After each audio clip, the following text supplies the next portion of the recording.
ഈ family week തുടങ്ങിയതിന് ശേഷം ജിൻഡോയോട് ഏറ്റവും അധികം ജാടയും ഡിസ്റ്റൻസും ഇട്ട് നിന്ന ഒരേ ഒരു ഫാമിലി ആയിട്ട് എനിക്ക് തോന്നിയത് ജാസ്മിന്റെ പേരൻസിനെയാണ്.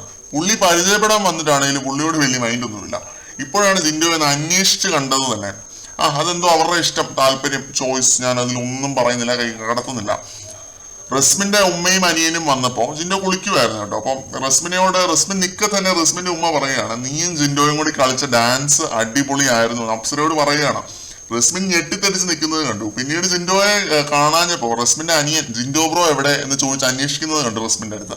പിന്നെ റസ്മിന്റെ ഉമ്മയും അനിയനും വന്നത് നല്ലൊരു അടിപൊളി ഒരു മൊമെന്റ് ആയിരുന്നു. റസ്മിനോട് സ്റ്റാച്ചു ആയിട്ട് നിൽക്കാൻ ബിഗ് ബോസ് തന്നെ പറഞ്ഞു. റസ്മിൻ സ്റ്റാച്ചു എന്ന് പറഞ്ഞ് അർമാദിച്ച് നടക്കുമായിരുന്നു. അപ്പം ഒട്ടും പ്രതീക്ഷിക്കാതെ ബിഗ് ബോസ് സ്റ്റാച്ചു ആയിട്ട് നിൽക്കാൻ റസ്മിനോട് പറയുന്നു. അപ്പോൾ റസ്മിനെ തൂക്കി എടുത്തോണ്ടാണ് ഗാർഡൻ ഏരിയയിലോട്ട് കൊണ്ടുപോയത് നമ്മുടെ അഭിഷേകും സായിയും എല്ലാരും കൂടി. ഒരുപാട് നേരം ഒന്ന് സ്റ്റാച്ചു ആയിട്ട് നിൽക്കാൻ റസ്മിനെ കൊണ്ട് പറ്റിയില്ല. അപ്പൊ തന്നെ പോയി കെട്ടിപ്പിടിക്കുന്നുണ്ട്. വേറെ ലാംഗ്വേജിലൊക്കെ ബിഗ് ബോസ് റിലീസ് എന്ന് പറയുന്നവരെ ആളുകൾ സ്റ്റാച്ചു ആയിട്ട് നിന്നിട്ടുണ്ട്, അത് ഞാൻ കണ്ടിട്ടുണ്ട്.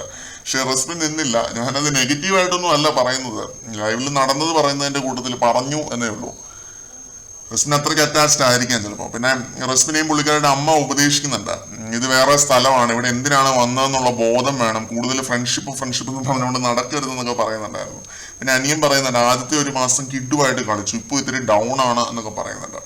പിന്നെ ജിൻഡോ അവിടെ വന്നപ്പോൾ ജിൻഡോയെ ഹഗ് ചെയ്യുന്നുണ്ട് റസ്മിന്റെ ബ്രദർ. പുള്ളിയുടെ ഫേവറേറ്റ് കണ്ടസ്റ്റന്റ് ഒരു പക്ഷേ ജിൻഡോ ആയിരിക്കാം. റസ്മിന്റെ ഉമ്മയുടെ അതെ ഫേവറേറ്റ് കണ്ടസ്റ്റന്റ് ജിൻഡോ ആയിരിക്കാം.